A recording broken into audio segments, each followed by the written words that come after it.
नमस्कार दोस्तों। एक्चुअली आज का जो वीडियो है ये मुझसे किसी ने डिस्कस किया कि सर हम कैसे आइडेंटिफाई करें कि कोई पर्सन राहु ड्रिवन है या केतु ड्रिवन है।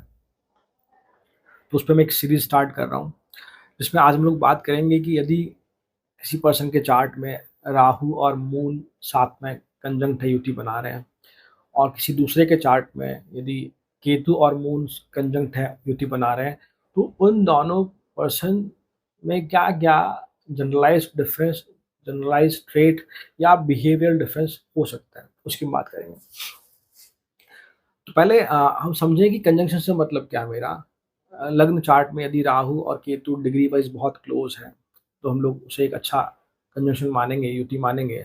सिमिलरली यदि केतु और मून साथ में है तो उसे हम लोग एक अच्छा कंजंक्शन मानेंगे अगर डिग्री वाइज दोनों बहुत क्लोज है। तो पहले हम बात करते हैं कि राहु केतु जो एक्सेस है, यही मेन रीजन है हमारे रीबर्थ का।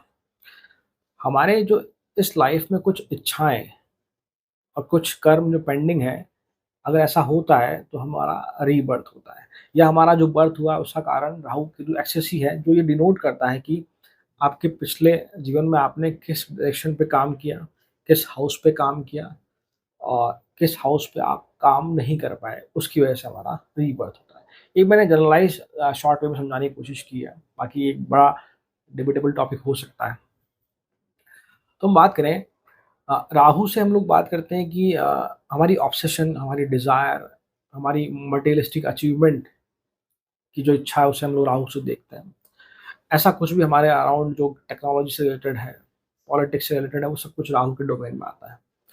केतु हमारे इनर कॉन्शियसनेस का कारक है। हम एक्चुअल में क्या सोचते हैं, हम खुद से एक्चुअल में है क्या, उससे हम लोग केतु को देखते हैं। केतु डिटैचमेंट को भी दिखाता है। जिस भाव में वो बैठा है उस भाव से संबंधित चीज़ों से हम लोग डिटैच फील करते हैं, या हम लोग बहुत इजीली वहाँ पर अपने आप को ओवर पावर नहीं कर पाते, ऐसा हम कह सकते हैं। और राहु ड्राइविंग फोर्स है हमारा। जिस राहु जिस भी भाव में बैठा है तो हमारा ये जन्म लगभग लगभग उसी भाव की तरफ या उसी भाव की चीज़ों को पाने में चला जाता है। केतु ठीक उसके अपोजिट डायरेक्शन में है। जिस भाव में केतु बैठा है उस भाव को हम लोग पिछले जन्म में बहुत अच्छे से जीकर आ चुके हैं, तो वहाँ हमें थोड़ी बहुत प्रॉब्लम्स होती है। अब मून जो है वो हमारे मन का कारक है। एक्चुअली जैसे कहते हैं ना कि बिना मन के आप कुछ नहीं कर सकते हैं, और मन के साथ आप सब कुछ कर सकते हैं। तो moon is very much important. और एक बात और कि मून वह प्लैनेट है जिसका मूवमेंट बहुत फास्ट है। वो लगभग एक राशि में सिर्फ 2.5 दिन ही रुकता है। तो अब मून पहले से एक फास्ट मूविंग प्लैनेट है। अब वो राहु के साथ जुड़ता है या केतु से जुड़ता है तो उससे प्रॉब्लम्स बढ़ती है, डेफिनेट सी बात है। हम बात करेंगे कैसे भी। राहु मून राहु फिर मून की जो क्वालिटीज़ है या कमियाँ हैं उसे एम्प्लीफाई कर देगा। केतु मून के साथ अगर है तो फिर केतु जो मून में जो भी कमियाँ या पावर्स है उसको एक्सट्रीम लेवल पे लेके जाएगा। तो उससे ज़रूर कुछ ना कुछ हमारा मन, हमारा ऐसे कह सकते हो कि हमारा जो थॉट प्रोसेस है वो ज़रूर डिफ़र करेगा, या वो ज़रूर कहीं न कहीं रेगुलेशन में आएगा, स्विंग होगा, ऐसा हम कह सकते हैं। तो हम बात करते हैं पहले राहु मून के बारे में। राहु मून साथ में है तो एक ओवर थिंकिंग ज़रूर आप करते हैं, बहुत ज़्यादा सोचते हैं।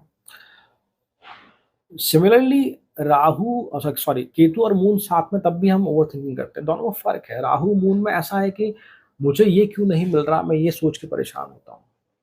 केतु मून में है कि मुझसे ये क्यों नहीं हो रहा, मैं ये सोच के परेशान हूँ। दोनों में बहुत फ़र्क है। राहु में ऑब्सेशन, डिज़ायर वाली इच्छा है, मटेरियलिस्टिक चीज़ों की तरफ ड्रिवन होने की इच्छा है, वो राहु मून है। केतु मून एक सेल्फ सैटिस्फैक्शन की, वो खुद से खुश नहीं है उस काम को कर कर। या केतु मून वाला वह व्यक्ति ऐसा कुछ है कि जो हर जगह हर काम में सैटिस्फैक्शन ढूँढ रहा है बजाय एक्सटर्नल हैप्पीनेस। वो खुद को खुश करने की कोशिश कर रहा हूँ। इस प्रकार की ओवरथिंकिंग दोनों में है। आप कह सकते हैं केतु और मून वाले व्यक्ति में एंग्ज़ायटी ज़्यादा हो सकती है।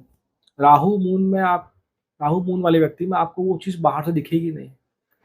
यू फ़ील कि वो पर्सन बहुत ज़्यादा एनर्जेटिक है, बहुत ज़्यादा बोल रहा है, बहुत ज़्यादा समझाने की कोशिश कर रहा है। उसका रिफ्लेक्शन ऐसा कुछ आएगा। राहु इज़ व्हाट कि जो सोसाइटी में बाहर से लोगों को दिखता है। केतु मून इज़ व्हाट कि जो इंट्रोस्पेक्शन में है, वो खुद सोच रहा है। तो केतु मून वाले व्यक्ति हो सकते हैं कि भाई they are so much what type of introvert, not से इंट्रोवर्ट जब तक कि केतु मून पहले भाव में नहीं है, मैं ये नहीं कह रहा। बट हाँ, ऐसा है कि एक्शन की बजाय वो सोच कर काम करने में ज़्यादा बिलीव करते हैं केतु मून वाले। राहु मून इज़ व्हाट, हाँ, सोचा उसको इम्प्लीमेंट करने की कोशिश की जाएगी फटाफट से, ये बात हो सकती है। Rahu moon make you much ambitious, वो आपको मटेरियलिस्टिक वर्ल्ड में जो-जो चीज़ें आप चाहते हैं, जो-जो आपने सोचा है, उसे पाने की कोशिश करने की तरफ आपको प्रेरित करेगा। And the best part of Rahu moon is what, over imagination है undoubtedly, but to in the present scenario जहाँ सब कुछ आप कह सकते हो कि टेक्नोलॉजी बेस्ड है, अब तो एआई भी धीरे-धीरे इम्प्लीमेंट हो रहा है। तो वहाँ पर जो लोग कुछ हट कर सोच पाते हैं, जो ओवर इमेजिनेटिव है, जो प्रोडक्टिव है, जो इनोवेटिव लोग हैं, उनकी ज़रूर रिक्वायरमेंट है। तो उनके लिए पूरा मार्केट है। तो कहने का मतलब मेरा है कि अगर किसी फ़िक्शनल कहानी की बात की जाए, किसी फ़िक्शनल स्टोरी की बात की जाए, तो ऐसा उसको अगर लिखने की बात की जाए, तो जिसके स्टार्ट में राहु मून बहुत स्ट्रॉन्ग है, वही ऐसा कुछ सोच पाएगा। तो ये एक अच्छी क्वालिटी है फॉर द प्रेज़ेंट सिनेरियो। तो एक्सट्रीम फ़िक्शनल क्वालिटीज़, ऐसा कुछ जो कहते हैं ना, जहाँ ना पहुँचे रवि वहाँ पहुँचे कवि। तो ये समहाउ मैं राहु के लिए कह रहा हूँ, राहु मून के लिए सिर्फ़ फ़िक्शनल परसेप्शन में। और एक जहाँ ना पहुँचे रवि वहाँ पहुँचे कवि का एक साइड ये भी होता है कि बहुत एक्सट्रीम बारीकियाँ किसी काम में ज़रूरी हैं। वहाँ फिर केतु मून वाला व्यक्ति ज़्यादा डोमिनेंट होगा। जहाँ पे आपको नट टू नट चलना है और सोच समझ कर किसी काम को करना है, तो वहाँ पर केतु मून वाला व्यक्ति ज़्यादा इमेजिनेटिव होगा, ऐसा कह सकते हो आप लोग। दोनों की अपनी-अपनी बात है। Rahu moon is what somehow a good sales person, but Ketu moon वह व्यक्ति है जो सेल्स पर्सन को पीछे से गाइड कर रहा है, सामने नहीं आ पा रहा। बिकॉज़ राहु मून आपको क्वालिटी देता है कि आप इज़िली जाके अपने आप को एस्टेब्लिश कर सकते हैं। ये जो जितने भी प्रेडिक्शन है, मैं जनरलाइज़ बात कर रहा हूँ, मैं डिफरेंट हाउसेस की बात नहीं कर रहा हूँ, कहाँ पे क्या हो रहा है। हाँ, अगर राहु मून फर्स्ट हाउस में है, तो then you are definitely extreme good sales person, possible है, बिल्कुल कह सकते हैं हम लोग। राहु मून 6th हाउस में तब भी कंडीशन बन सकती है। राहु मून 11th हाउस में तब भी आप कह सकते हो कि आप अ, बहुत एक्सप्रेसिव हैं। मतलब एक्सप्रेसिव मतलब मेरा ये नहीं कि हम फैमिली में बात कर रहे हैं एक्सप्रेशन की, अपने आस-पास के लोग। एक्सप्रेशन का मतलब जहाँ हमारा प्रोफ़ेशन माँगता है कि हाँ, अपने आप को एक्सप्रेस करना, वहाँ आप डेफिनिटली हैं। ये एक अच्छी क्वालिटी है। और जब बात की जा रही है कि केतु मून की, they have a very strong intuitive power, specially Ketu moon is in first house, Ketu moon is in 7th house, Ketu moon is in 9th house, Ketu moon is in 4th house. तो ये डेफिनिटली है।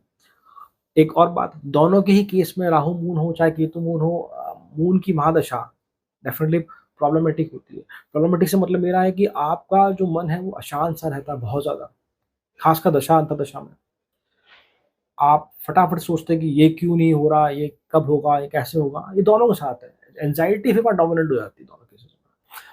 हाँ, अगर केतु मून एक ऐसी condition है जहाँ पे केतु भी एक ऐसे हाउस में है जहाँ मून भी सपोर्टिव नहीं, मान लो केतु मून 8th हाउस में है, तो फिर एक ऐसे इस प्रकार के सपने आने जो आपको बार-बार परेशान करते हों। डार्क सपने आप कह लो, ऐसा कुछ। फिर अगर उस दौरान अगर केतु की दशा आती है, महादशा आती है, तो फिर अ, अगर बाकी प्लैनेट भी सही नहीं है, तो फिर चीज़ें बहुत ज़्यादा नेगेटिव भी हो सकती हैं, सोचने को लेकर, क्योंकि हमारा मन ही सब कुछ है, हम मन के हिसाब से ही सोचते हैं। अगर मन हम कंट्रोल में करना सीख जाएँ, तो फिर चीज़ें बहुत आसान हो जाएगी। बट ये दोनों ही कॉम्बिनेशन उस चीज़ को होने नहीं देते। मतलब ये जो एक बात आती है ना कि एक ठहराव जो ज़रूरी है, वो शायद राहु मून और केतु मून अगर बहुत क्लोज़ली है किसी के चार्ट में, ये कनेक्शन बहुत स्ट्रॉन्ग है, तो फिर वो जीवन में इतनी आसानी से नहीं आ पाता। तो ये हम बात कह सकते हैं। मूड स्विंग्स बहुत पॉसिबल है स्ट्रॉन्गली। केतु मून में एक दिक्कत और हम कह सकते हैं कि ये व्यक्ति बहुत एम्पैथेटिक होते हैं, बहुत संवेदनशील होते हैं, दूसरों की भावनाओं को बहुत समझते हैं। समझते वहाँ तक तो ठीक है बात, कि आप देख पा रहे हैं कि वो बहुत दुखी है। बट कई बार ऐसी स्थिति आ जाती है कि आप उसके दुःख को देखकर ही बहुत ज़्यादा दुखी हो रहे हो। तो कहते हैं ना, खुद से दुखी होना कई बार तो वो थोड़ा यहाँ बढ़ जाता है कि हम लोग दूसरों के दुःख को देखकर बहुत ज़्यादा दुखी है। ख़ैर ये बात एक अच्छा गुण है, बट प्रेज़ेंट सिनेरियो में इस कलयुग में मुझे नहीं लगता कि ये चीज़ कि आप ओवर एम्पैथेटिक हो रहे हैं किसी के लेकर बहुत ज़्यादा अत्यधिक संवेदनशील हो रहे हैं, तो फिर चीज़ें थोड़ी बिगड़ जाती हैं। फिर जो आपके आपसी रिलेशन है वहाँ पर आपको प्रॉब्लमेटिक फ़ील होता है। आप अपने जो ख़ास जो बहुत क्लोज़ वन है उनके साथ साठ-गाँठ नहीं बिठा पाते, स्पेशली केतु मून में। राहु मून में आप ओवर पावर हो जाते हैं। आपको लगता है कि आपके हिसाब से चीज़ें होनी चाहिए, रिलेशन में ख़ासकर। तो ये दोनों का अदरस एक अलग-अलग साइड हो सकता है। इन शॉर्ट केतु मून में आप ना खुद को खुश रखने की कोशिश करते हैं, बट थोड़ा टिपिकल होता है आपके लिए। राहु मून में आप उस स्थिति में हैं कि आप चाहते हैं कि मुझे कुछ पाना है, मटेरियलिस्टिक गेन मुझे मिले एक बार, फिर आपको खुशी होती है। बट दोनों ही केस में आपका सॉल्यूशन अपोज़िट डायरेक्शन में है। कैसे? राहु मून 7वें चार्ट में अगर आपको कहे कि रेमेडी की आप ना मेडिटेशन करें, तो वो पॉसिबल नहीं है। आप अपने मन को एकाग्रचित्त बहुत आसानी से नहीं कर सकते, आपको बहुत प्रैक्टिस रिक्वायर्ड है मेडिटेशन के लिए। तो बेटर है कि आप चैंटिंग करें, that will give you relaxation. वहीं केतु मून की बात करें तो मेरे हिसाब से आप ईज़िली मेडिटेशन में एंटर हो जाएँगे। आप मेडिटेशन करेंगे तो आपको ईज़िली फ़ील होगा, ईज़िली लो फ़ील होगा, आप ऐसा कह सकते हैं। You will get more relaxed. तो दोनों का आंसर यहीं पे है। अब मैंने एक बात कही कि राहु और केतु का आंसर अपोज़िट डायरेक्शन में, कैसे? राहु मून वाले व्यक्ति को ये सीखना होगा कि वो अपने आप को अंदर से खुश कैसे रखे। मतलब कि वो खुशी वहाँ ढूँढे, रिश्तों में ढूँढे, बजाय मटेरियलिस्टिक वर्ल्ड में। मैं ये सब बातें तब कह रहा हूँ जब चार्ट बहुत ज़्यादा अफ़्लिक्टेड है, बहुत ज़्यादा पीड़ित है। वहीं केतु मून वाले व्यक्ति को ये ढूँढना पड़ेगा कि उसे खुशियाँ थोड़ी बाहर भी ढूँढनी होगी। बाहर मतलब रिश्तों में, मटेरियलिस्टिक वर्ल्ड में।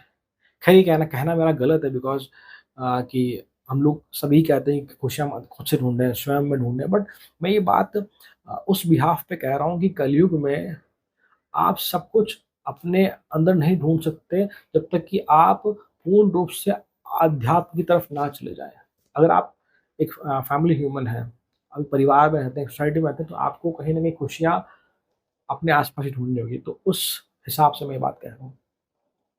तो एक और कि राहु मून केतु मून की हम बात करें पहले कि केतु मून वाले व्यक्ति किसी रिलेशन को बहुत अच्छे से स्टार्ट करते हैं, बट धीरे-धीरे समय के साथ वो रिलेशन उनके हाथ से कहीं बाहर निकल जाता है। वहीं राहु मून की बात करें तो इनिशियली इंटरप्रिटेशन उनका सामने वाले को लेकर कुछ अलग हो सकता है कि वो व्यक्ति ऐसा है या वो व्यक्ति इस प्रकार का नहीं है। बट उनकी साठ-गाँठ खासकर प्रोफ़ेशनली बहुत जल्दी बैठ जाती है, अगर राहु मून वाला व्यक्ति चाहे तो। तो ये कुछ बातें हुई जिससे हम लोग ये कंक्लूड कर पा रहे हैं कि राहु मून का इंटरनल और एक्सटर्नल बिहेवियर कैसा हो सकता है उस व्यक्ति विशेष के साथ, और केतु मून वाले व्यक्ति विशेष के चार्ट में क्या-क्या चीज़ें आप लोग देख सकते हैं। अगर आपको ये वीडियो पसंद आता है तो definitely I will continue this series. Thank you so much. नमस्कार।